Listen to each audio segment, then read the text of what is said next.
podcast from Peach 2020, hosted by Peter Martin.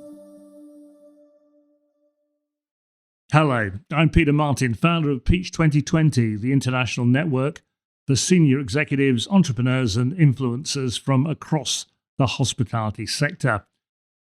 Welcome to our new series of Startup Hub podcasts, which will see me in conversation with some of the up-and-coming stars in the out-of-home food and drink market, the creators of some of the best new restaurant and bar concepts, the entrepreneurs driving the market forward, and the mentors and investors supporting them and their ambitions, picking up on the issues they face as they grow. These Startup Hub podcasts are sponsored by international law firm Bird & Bird and hospitality tech specialist Zonal. Now, we may be just starting to recover from 2 years of COVID restrictions, but that hasn't stopped restaurant and bar brands getting back on the expansion trail. One notable newcomer to the London scene is Miscusi, which opened towards the end of last year in Covent Garden. The Milan-based fresh pasta specialist operates 13 restaurants in Italy, where it's described as something of a cult, but this is its first foray outside of its native land.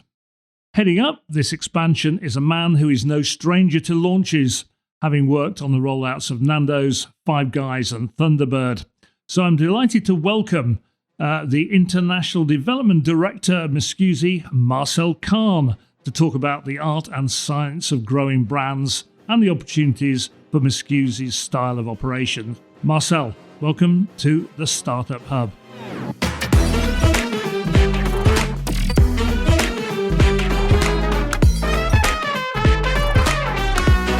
So let's start with Miscusi. Tell me about the business and how you came to be involved. Cool. Hey, thanks for inviting me on. First and foremost, funny to hear you talking about the art and science. I'm probably more an art guy and less of a science guy, but let's see how we go. Well, indeed. Well, we'll find out about that, Marcel, as we go forward. But I think actually the alchemy of launches is probably what we ought to be talking about. But anyway, as I said in my intro, you've done a lot in that field. You've worked with a lot of teams, but obviously Miscusi is your latest venture. I suppose it's almost working out how you got involved with it, what attracted to you, and what is the brand. Cool.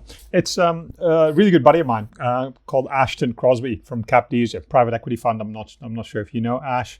But he was interested in investing in Miscusi privately because he was just in the process of marrying an Italian girl, loves pasta, and wanted to get the lowdown on how to get to more. Well, that is interesting to see why some people invest, isn't it? But yes, I know Ashton. Don't worry. Yeah, and so he asked me to do some due diligence on the brand, and said, would you pop down to Italy, meet with the founder, and just have a deep dive and see if my cash is safe. I went down to Milano, met with Alberto, the founder, and fell in love with it. Came back, gave it the green light. Ashton asked me to go halfers on the investment, which I did, and then I just started sort of advising the brand in some of their business planning sessions. And that grew into an invitation to join the gang, which I readily accepted because I like a good staff lunch, which is that it? So how long ago was that? Remind me. I think it started about a year and a half ago. It was, time is such an abstract concept with 2 years of chaos behind us, but it was right around the start of the pandemic, and we put things on pause for a while. So, in terms of real involvement, about 18 months now. So that's given you a lot of time before that opening in London to actually get to know the brand. I mean, freshness is part of it. As I understand it, it's got big green credentials. It's very close to its suppliers. How would you describe it? I mean, in a sense, what makes it stand out from another Italian restaurant, as it were? It's, the Miscusi to me is almost like a belief system. It's very much led by the vision. The call to arms is good for you, good for the planet. So it's and this doesn't make for a very sexy consumer pitch, but it's nutritionally balanced food that really takes into consideration CO2 emissions, water usage, all the rest of it. The fact is that the Mediterranean diet is UNESCO recognized as one of the healthiest diets on the planet, and it's also not just good for you. It's obviously enjoyable, part of a lifestyle. Miscusi's old rallying cry used to be making people happy by spreading the Mediterranean lifestyle. The core part of that lifestyle is eating well. Eating well, it's not just healthy for the body, but also healthy for the planet. So that's absolutely central to what Miscusi, what we want to try and achieve. And then obviously the real trick of it is to make that super fun. So great food, and don't take it too seriously, So in terms of international expansion, when did you, you're in there doing your due diligence, getting a sense of the brand. When did the idea of taking it outside of Italy come about? I think early days, as soon as I met them, the ambition was always to grow. Alberto, actually, who's Italian, worked in Germany for a while, and became obsessed with the idea of launching a pasta brand in Italy, which everyone thought was suicidal because everyone makes a good pasta. Q's out the door since day one. But I think the original vision was always, if this works, we wanna push it out. There's also a real pride in the food, in the culture, and when you're proud of something, you wanna share it. Yeah. So first site, London. Why London? Why Covent Garden? Why now? Good question. After Omicron, why London? London it's the most diverse market. It's the most competitive market. It used to be, if New York, if you can make it here, you can make it anywhere. I think London is a brilliant test market in terms of, we really just have the best of the best in terms of food offering. Conceptually, quality of food, quality of service, quality of environment. If you're going to test a brand, if you're going to test your operation, if you're going to test anything to do with hospitality, you're pitching yourself against the best, which is, I think, a smart thing to do at the beginning of a rollout. Who knows where it's going to take us, but we know we need to compete with the best of the best, and certainly London is the place to find them.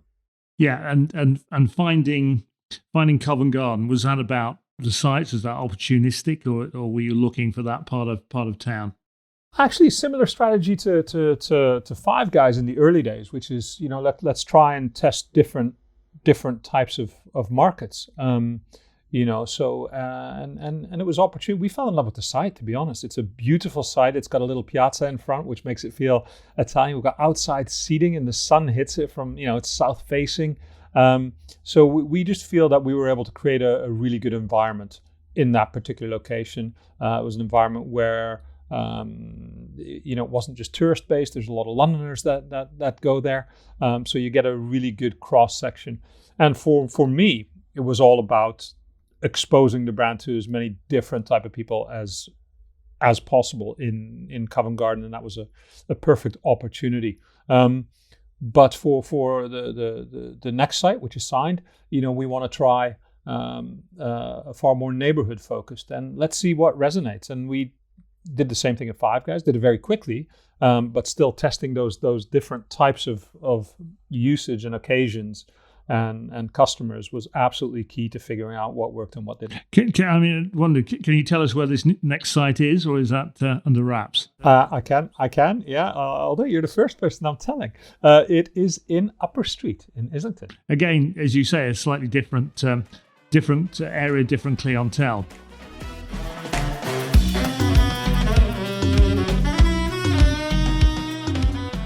But as I said, your background is, back with Nando's, rolling out, being part of that massive rollout there, Five Guys famously, and then Thunderbird, where you were CEO.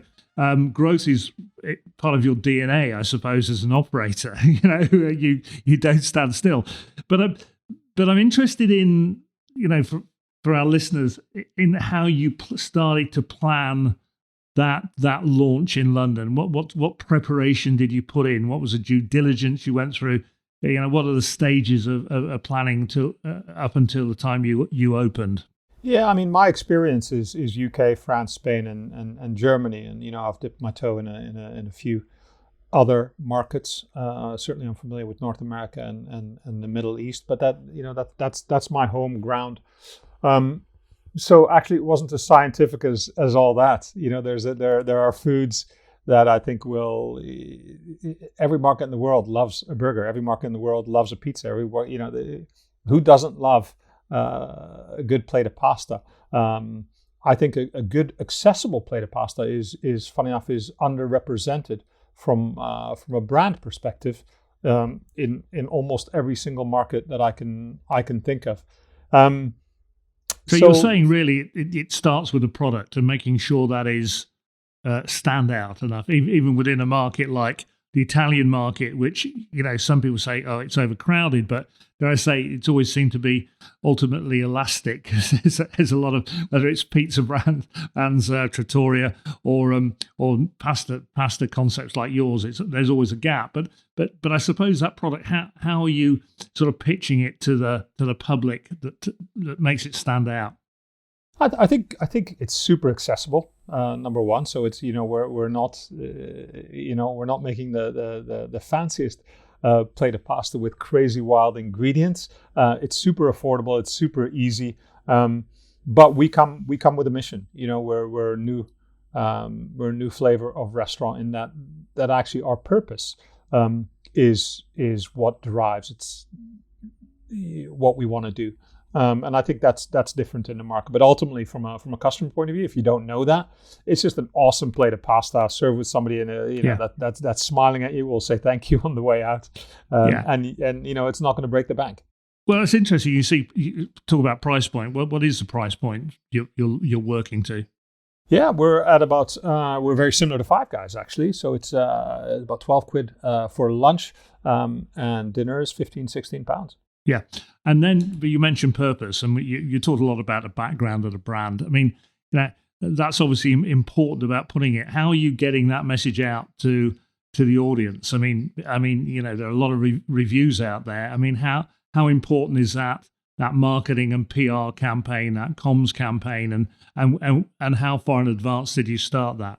Well, we're sort of developing it as we go along, is the truth. And what we don't want to do is, hey, Miscusi's here. We're here to save everybody. We want to be part of a solution, and our perspective is if every restaurant group in the world joins us, that's really, really bloody good news. Our menu at the moment is already within the United Nations Planetary Boundaries objectives for 2030, which sounds like a mouthful. It also sounds like the kind of thing restaurateurs usually don't say, but I think increasingly will be saying. In terms of how we communicate it, which was what your question was, we're just starting to figure that out. And like everything else, it's a conversation. We're not sure what people want to hear. We certainly don't want to overpromise. So, the more we learn about how to be sound operators in the field of biodiversity, nutritional balance, the more we learn, the more we want to share how we do that. There's no real master plan as to try and be the best, but also ask for help. So if there's anybody out there that can help us be better, hey, let's have a conversation and let's be part of a restaurant community that tries to do these things better. And obviously, part of that brand building is also important for recruitment. A team's always been a fundamental part of what you've been about. So how do you go about recruiting for this business, and what sort of people, and how difficult has it been? It's been bloody difficult. I think what's not a surprise to you, I know, is there's now over 400,000 vacancies in hospitality in the UK. The really sobering truth is that I was just reading that less than 1 in 5 people in the country would consider a a career in hospitality when we make up something like 11 or 12% of GDP. It's a huge business, and especially in London, it's such a vibrant. It's an amazing business. It certainly, I think, treated you and me well. So we're happy folk, and that seems to be a little bit forgotten. I think what's made it easier for us as a new entrant, because that's yet to determine. You don't arrive with culture. Culture shapes itself. It's every time somebody new, when somebody leaves, when somebody joins, the culture of a company changes. So you build it on values, and you build it on the people as much as the vision, as in not division as in divide, the vision as in the vision. We've been really lucky in that we have, as you mentioned, cult status in Italy. So we had some Italian people who loved the brand from Milano and Torino and some of the Italian cities that we had a bit of a head start there. And as you say, once you start talking to people here, and you start talking, we're certified B Corp. Not a lot of companies are yet, hopefully more to follow. But you start talking about that to young people, they really care. It's really heartening, and it's there is a competition for getting the best staff. And doing things right, I think, is increasingly what a lot of young people want to do, which is makes me feel amazing about the future of the industry as well. Yeah, I mean, looking back on your career, I mean, we talked about Nando's. We mentioned Five Guys, and Five Guys is probably set up there as one of the great success stories in terms of very fast rollout and getting the brand recognized very quickly. What did you learn from those times, and is there anything reflected in the way you're handling Miscusi? Absolutely. I mean, I've been blessed by this industry and by some of the people I've worked with and some of the brands that I've been lucky enough to work with. I've had the pleasure of working with people who I continue to look up to. Robbie at Nando's an absolute guru. John Eckbert at Five Guys, similarly. My favorite is probably Andre Plisny. I don't know if you remember Andre from Belgo, who's just one of my favorite human beings in the world. And the lesson of Five Guys, I think, was the key lesson for me was razor sharp focus. What matters and what doesn't matter. So many businesses, I think, okay, we want to be amazing at everything. And this actually came from the founding family, the Marel family in America, who just have an incredibly hard line about what matters and what doesn't matter. You're talking about a business that only had one new menu item in 30 years of existence, and that was milkshake, which now makes up a significant percentage of of its sales, because before they allowed anything to change, it needed to be so amazing before they let it onto the menu. So I think the lesson of Five Guys is less is more, but if you're going to focus on less, be bloody good at it.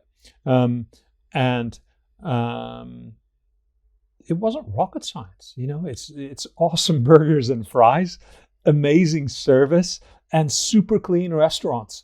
And that was it, I think it helps if you have, the key roles in a business. With Five Guys, we were incredibly lucky to have John Eckbert as the CEO. And John is just one of the most professional guys you'll ever meet. But everything is forward, as hard and as fast as you can go. The guy's got one setting, which is faster, bigger, better, but in a very nice way. And then the two people that took charge of the development and the landing of the brand were a lady called Julie Spear and myself. Julie opened up the Chicago market for Five Guys, so a Five Guys veteran, and her MO was very much change nothing, and she looked after brand ops standards, and bear in mind that in terms of that QSR modeling, the Americans just do it better than anyone as far as I'm concerned. So Julie was very much change nothing. And then you had me, who's been around a day or two in the UK, going change everything. And I'm obsessed by customer behavior. I'm obsessed with making sure our crew are super happy. So I'm a super market focused guy. And that tension between Julie and I that change nothing and change everything, driven by someone like John. So you've got a real good shot at solid execution when you're that razor focused and you've got a team that can deliver it. Yeah, that's interesting because when brands go into markets, they do change. I mean, talk about understanding your customer, because that's fundamental to your approach. I mean, how do you go about that, and how are you going about that now? Is it a matter of being out in the market? Is it talking to people? Is it research? Is it a combination? How do you get a sense of what your customers are thinking? I think two skills that are useful, or two orientations, is humility, and the ability to listen. Humility, just accepting that you're here as a service provider. You're here to provide a great meal, a great time. It's a privilege our industry is making people happy. So being humble about that and trying to make as many people happy as possible, I think, is a good starting point for anyone in our industry. And I think what has changed is the listening bit, and certainly when I started, the main listening bit was walk into a restaurant, look at how many uncleared plates are sitting there. What are people saying about you? Word of mouth. I remember, I'm so old, but I remember when Tinternet first hit, and it's word of mouth on steroids and all these phrases. But the industry's changed so quickly. And knowing where and how to listen, I think, is incredibly important. So the influencers, for example, which ones are real, which ones are bought, which ones are true brand disciples. So I think tech has taken an increasingly large space in how to listen to customers. But ultimately, a brand is as good as its word of mouth. Doesn't matter how that word of mouth comes about, but those rules don't change. Who's talking about you, who wants to bring their friends or their mom or their boss or their kid to you. Those are the things that drive a brand. That doesn't change. Where they tell people about it, that's changed. I mean, I remember the launch day for Five Guys, which obviously coincided with the launch day of Shake Shack in London. It's one of those monumental days. But, I know Five Guys, talking to Sam Chamberlain last time I was out in the States, the COO, as you know well, of Five Guys globally, not talking about doing marketing or PR, but that social following they had, the fact that you had queues or lines, as you could say, around that store in Covent Garden said a hell of a lot about the profile of Five Guys. I mean, have you sort of tried to create that sort of image around Miscusi? Can you create that sort of image and following around Miscusi? I don't think you can create that. I think you can earn it, and it's a very different thing. And I think what people forget about Five Guys is that for the first 15 years, there was only 5 stores. You had Jerry Morel, the father, and 4 sons, and they that was it, wasn't it? Yeah, that was it. Those guys perfected what they did. They earned every single customer, and so that artificial hype, I'm not sure how much of a believer I am in that. You talk about Shake Shack. The reason Shake Shack's a great business is, its founder is one of the absolute maestros in our industry. They have a bloody good burger. They've earned it. Five Guys have earned it, and with Miscusi, we want to earn it. So I personally, I'm not a huge believer in that. Let's blow up this massive hype, and I think the hype at Five Guys was something that was built up over years and years and years of doing things right. It's as simple as that. Yeah. So it comes back to that product again. Now, talking about that, because obviously one of the issues we've got in UK at the moment, and you're talking about be authentically Italian, is supply chain. Where are you getting the produce from? I mean, we've heard about some of we hear on the news the problems at the ports and whatever. What's your approach to maintaining that authenticity and making sure you've got the right ingredients? Is it a bigger issue than it was before, or are you looking perhaps to more UK suppliers? At the moment, we're largely with Italian suppliers, and we have no problem saying that. I think supply chain and in terms of CO2 emissions and carbon footprint, all it's really, really complicated issue, and it's not as simple as oh well, you're transporting the goods. Everybody knows the planet's experiencing the impact of a climate crisis. And food systems certainly plays a central role. Food and agriculture, one of the largest contributors to greenhouse emissions on the planet. But the fact is that not all foods are created equal. The carbon footprint of pasta is much lower than other foods. Grains are environmental champions. They only require small amounts of land, amounts of water. And once you start studying how biodiversity impact that, that's really where the magic is. Interesting fact about Alberto, our founder CEO. He spends so much of his time on farms with suppliers because he really wants to understand, and it's the start of a journey. So yeah, in terms of supply chain, at the moment, mostly from Italy. Do we want it to be in England? Absolutely. Quality is absolutely key in making sure that there's a brand standard in terms of everything that we serve, and making sure that the carbon footprint is right, but also that the farmers get treated right. I think I think B Corp and B Corp, there's 1% for the planet. There's many ways of measuring, trying to do better business. And I think they're all amazing frameworks, and different ones apply to different businesses. But I think there's a real movement throughout our industry to wanting to do things better. And I think, again, as younger brands and younger people come up, that'll become just more and more important as well.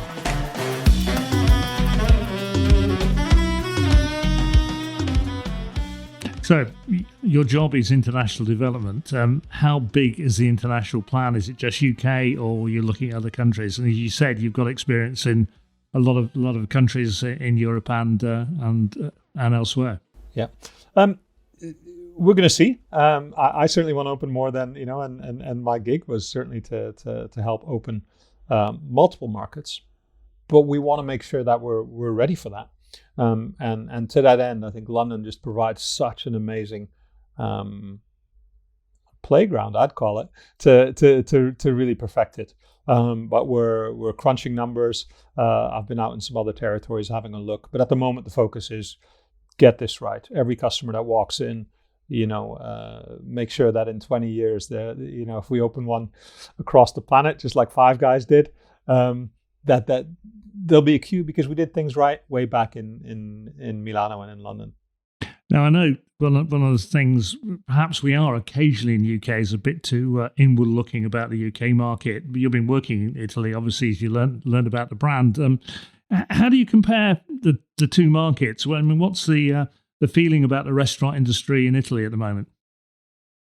In Italians are funny because when they're not eating, they're either talking about eating or they're thinking about eating. If they happen to be sleeping, they're dreaming about eating. Food is so central and that's actually true. It's not an exaggeration. So it's super fun to be there.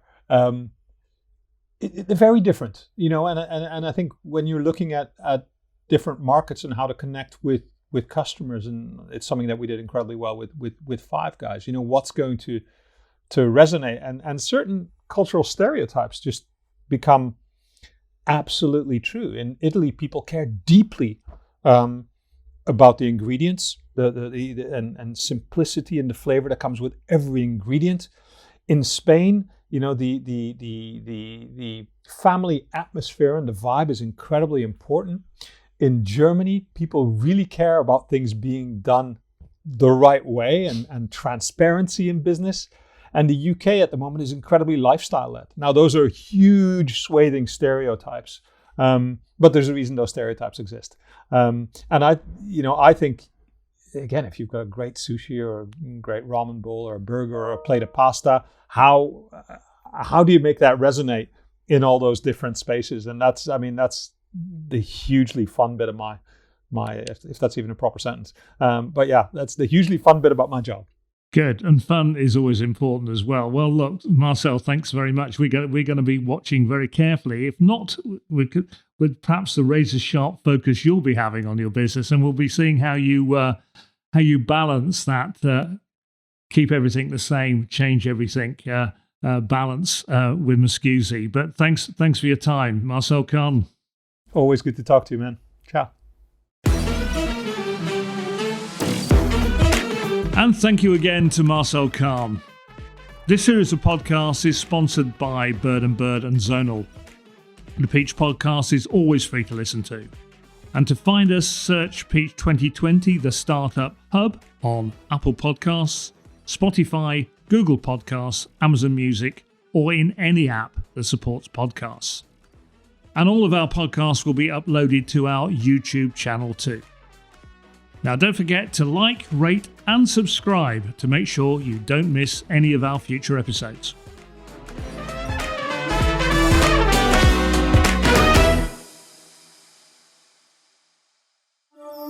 Podcast from Peach 2020, hosted by Peter Martin.